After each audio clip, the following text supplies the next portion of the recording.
I'm going to show you how to attach the quick release plate for the Bogen tripods that we have here in the department, the smaller ones. This is really a nice size for using with a digital camera, and actually even with something like the 4x5 Crown Graphic that we have to check out as well. So the plate, as you can see, is much smaller than the big hexagonal plate we use with the studio monorail cameras, but it attaches pretty much, the same way. You're going to look for where it says lens, and you're going to line that up with, your lens. And to attach it, you'll just turn this screw. So here on the bottom of my camera, these holes are all pretty universal until you get to something really humongous. And whoop, you just hold it in place. Don't stay out of the habit of turning the whole plate when you attach a quick release, whatever brand it is. That just rips up the spongy rubber that's on the bottom that's supposed to keep it gripping. So there's always going to be some other way of turning that little screw and tightening it. And you want it really clamped down pretty tight. Now that is going to go into this place on the head. Make sure that I'm getting nice even light here. This little gadget right here needs to be pulled down. That's a sort of safety measure that Bogen started putting on their tripods some years back, so that if this got, say, snagged on your jeans or something, you wouldn't drop your camera. So that's a good thing, right?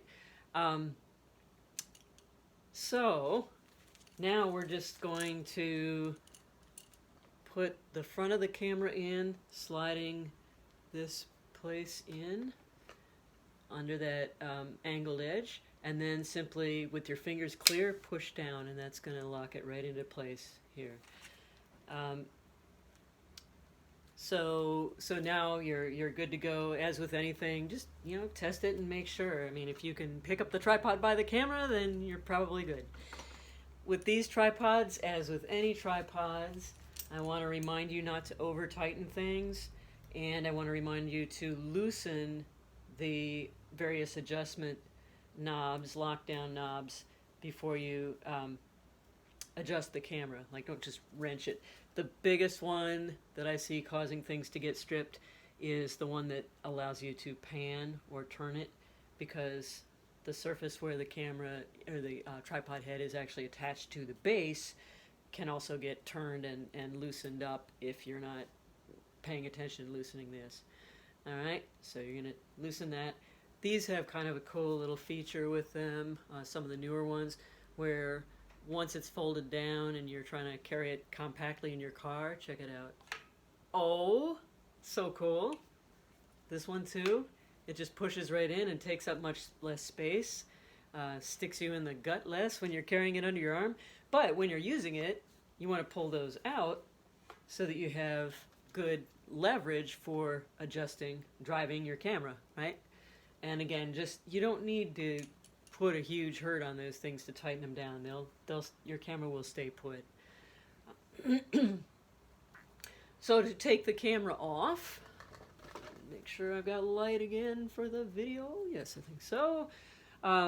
This is the safety, and this is the release. Grab onto your camera, push down on the safety. That's going to allow the release to open up, and there you go. So you could, go make your light meter reading or what have you.